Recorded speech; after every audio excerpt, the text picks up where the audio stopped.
Hello, it's Glamstract here, another video, another foundation review. And this foundation is by Chanel, is the Le Beige Water Fresh Complexion Touch. And I have it in the shade B30. Before we jump into the review, I know I have been pretty absent, probably just over a month. Life, just work. But I'm here today and let's just hope that I can keep sharing as often as possible.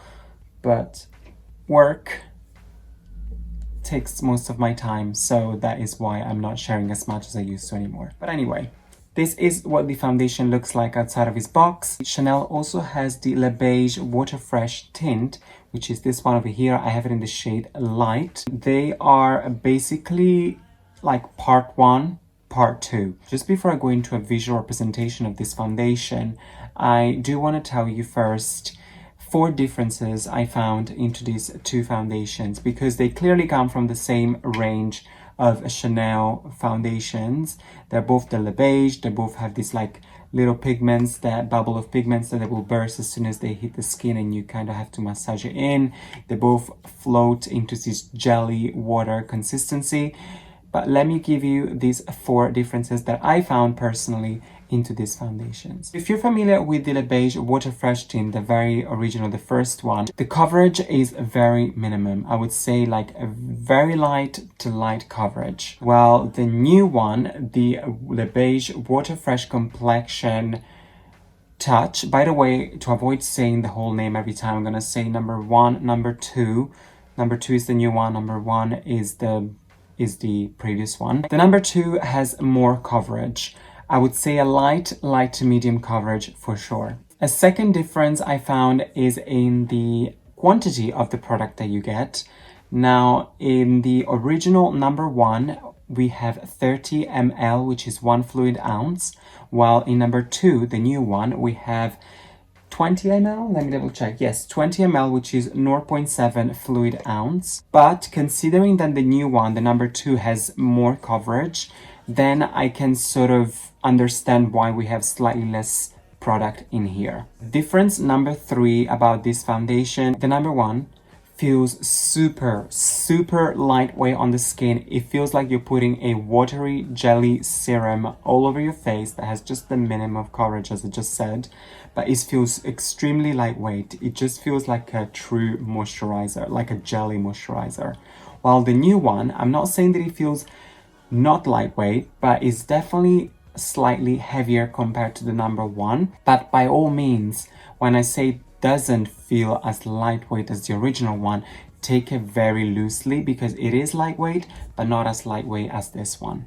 Final difference number 4 in between these two foundations is that the number 1 is definitely more watery, and as soon as you put it down your hands, it runs down quickly, literally as water, while the new one, the number 2, is slightly denser. So as soon as you pump it out, it doesn't move. It's there and it slowly starts to move. So definitely denser compared to the number 1.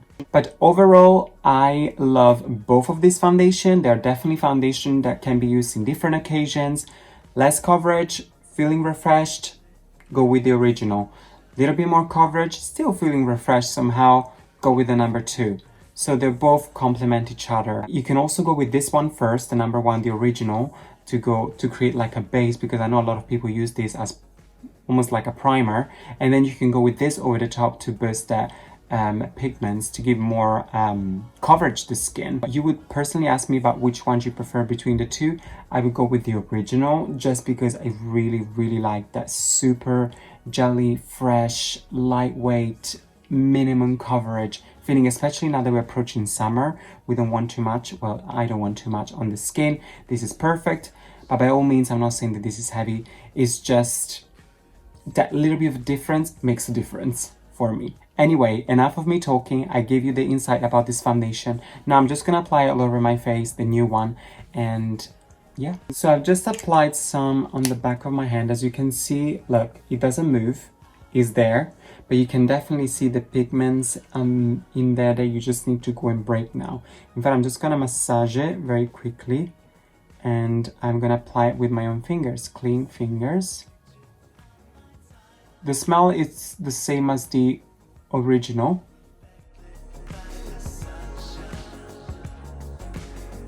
There you go. So I just applied it on this section of my face so you can see the rest of the face is not done. It definitely has like a nice light to medium coverage. You can build it up. Look at the glow, the natural glow that it gives to the skin is because of that water jelly infused that really gives a nice glow to it.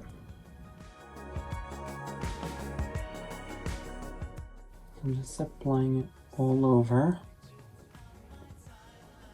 So this is just foundation applied all over my face.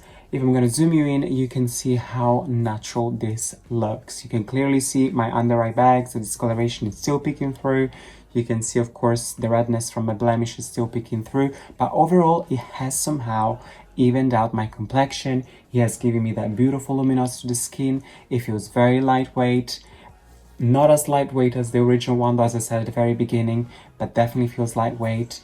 I'm happy with the coverage because even though it's a little bit more coverage, it still fits those kind of foundation that I really like, which is like a light to medium coverage. And yeah, it's so beautiful. It's truly like a summertime refreshing foundation because, as I said, those pigments really sit into like this jelly watery consistency, which really refreshes the complexion. It's like a proper hybrid type of foundation. Hydration, skincare, and then pigments for a little bit of coverage. It's beautiful. With just tiny little bit of concealer, I'm just gonna cover up the blemishes that are still peeking through, but just really tiny because I want to keep it natural, you know.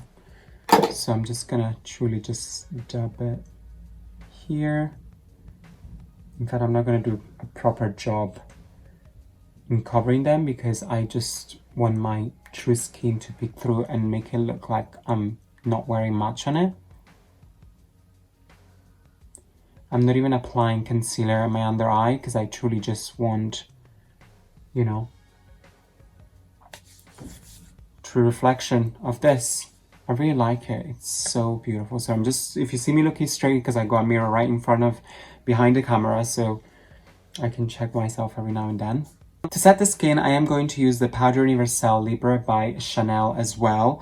I would have done a full face of Chanel, but all my makeup is packed up and it's really hard to reach. This was the only thing that was reachable, that unless I had to move everything. I said, no, I just started my makeup just like 2 weeks ago. I'm not gonna go and mess it up all over again. So I'm gonna use this powder just to loosely, very lightly set my skin, because if you've seen my review about this powder, this is extremely mattifying, like one of the most mattifying powder probably I have. So I don't want to use too much because this always dry me out.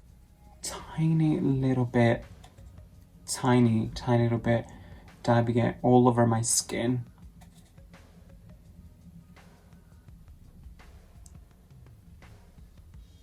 Just a tiny bit of bronzer.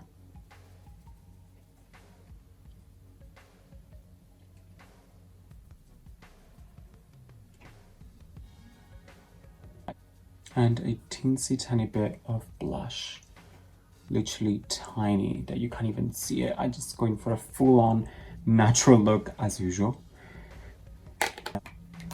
Here you go, and this is makeup complete. What do you think? I personally love this new foundation from Chanel. I mean, to me, Chanel cannot do anything wrong when it comes to complexion products. I love their powders. Well, this one, not as much, actually, I have to be honest.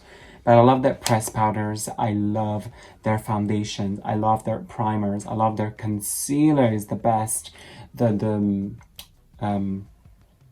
What is it? That cream bronzer, the Soleil, can't remember the name. Blushes. It's just, Chanel Complexion is truly amazing. And I had no doubt that this foundation was gonna be amazing as well. I know it's pretty pricey. It's about £51 here in the UK. Pretty expensive, but so good. Let me know in the comments down below if you have tried this foundation. What do you think? If you haven't tried it, my advice is go ahead and get a nice sample, because I think Chanel now can do samples. So go ahead and get your sample because I think it's really nice. Oh, I haven't mentioned this does not have any SPF in it, by the way. So as I always say, use SPF no matter what you do, where you go, use SPF. Always. Thank you so much for watching. If you like this video, please give it a thumbs up. If you didn't like this video, also give it a thumbs up because why not? Let's spread the love. While you're here on my YouTube channel, why don't you just go ahead and subscribe down here and also head over to my Instagram page where you can find me there at Glamstract as well. Thank you so much for watching once again and hopefully I'll see you in my next video. Bye.